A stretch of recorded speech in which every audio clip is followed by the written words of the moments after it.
What's up everyone, Blank Creative here. Welcome to a new video. Today I'm going to be doing a behind the blind scenes editing process for Godzilla. Yeah, he's my favorite character, or favorite monster I should say. Yeah, I'm going to be doing that. I'm going to be doing something a little different this time around. I might be talking over the editing process as it's going on, so if you're watching as it's happening, cool. Or I might just do like a whole voiceover, but we'll see. Or you'll see once the video continues on. I'm not sure at the moment, but yeah. So, yeah, that being said, hopefully you are all enjoying. Hopefully you're all having a great day or great week so far. Man, can't believe tomorrow's Friday. Well, at least at the time of this recording. Hopefully I can put this video out today, which is Thursday, but if not, you'll most likely see it tomorrow or sometime this weekend. It's been a little busy for me lately, but hey, I still do my best to put out the video for all of you to enjoy. And yeah, I'm still working on the Blindcast podcast, so be patient with that.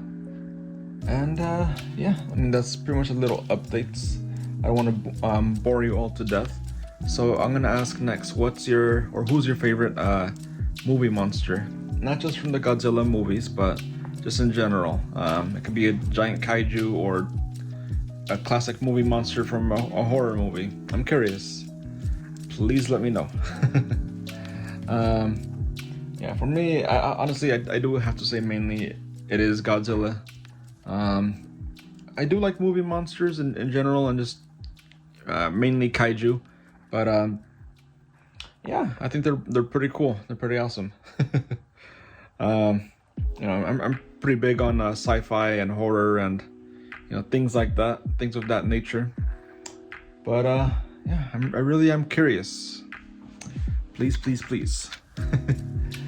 Okay, so I'm gonna explain a little bit here my process when it comes to my toy photography sessions. So what I first do is, behind me, I turn on the TV, I put a background of my choosing, and I go from there. I set up some lights. Don't currently have them with me, but I try to make it not have it to where the TV screen is reflecting them. Sometimes it works, sometimes it doesn't work, because there is little moments where you could see the lines from the TV, unfortunately, so it does make it a little hard. But that's fine. I try to improvise. I don't always do it with the TV though. Sometimes I'll actually do a toy photo shoot in a random spot. It could be in the backyard, it can be while I'm out traveling, like with the Godzilla photo that you're seeing being edited right now. That one I was in Imperial Beach, San Diego, of course, but it's a little city further down called Imperial Beach.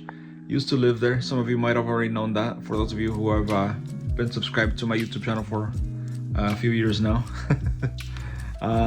Yeah, so I was there visiting my brother, and next thing I know, I decided to go to the comic store and I bought myself a Godzilla figure. I knew what I wanted. I immediately went straight to the little action figure section and tried to look for a Godzilla. But yeah, crazy thing is, once I went to the Imperial Beach area, or the beach/pier area, I decided to set up on a boulder.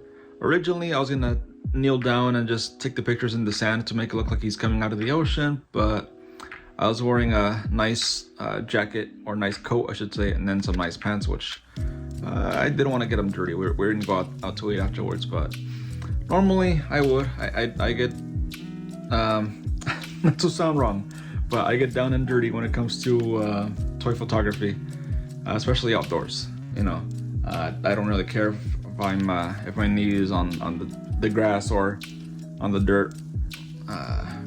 If it's rocks that I have to be on, then I try to not have my knees on rocks, because that would be painful. But I try to improvise. I try to find ways that I can take a good photo. But okay, I did veer off a little bit from what I was trying to talk about earlier. But so yeah, once I normally do take my photos and wherever it is, I will go to PixArt, which is what you're seeing right now. I will either keep the background if it's from the TV or from outdoors or from a random spot in my house, or every now and then I would use a green screen effects to just have it trim out the background so I can put my characters in there in a different space.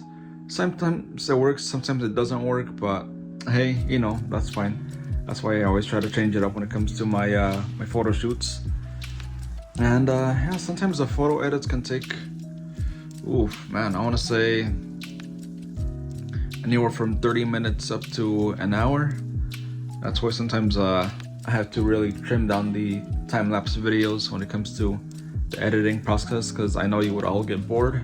You don't want to see that. At least I don't think you want to see that. But yeah, once I do that, I pretty much have it set to where I'm ready to put it onto Instagram or even on TikTok when it comes to editing the time-lapse videos.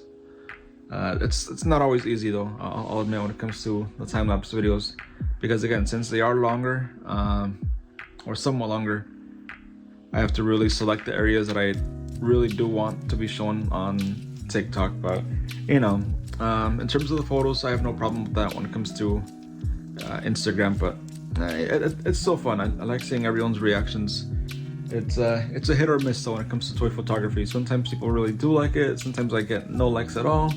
But yeah, anyway, I'll see you all next time. Also, do what the Halo multiplayer announcer says. Bye. Comment, like, and subscribe.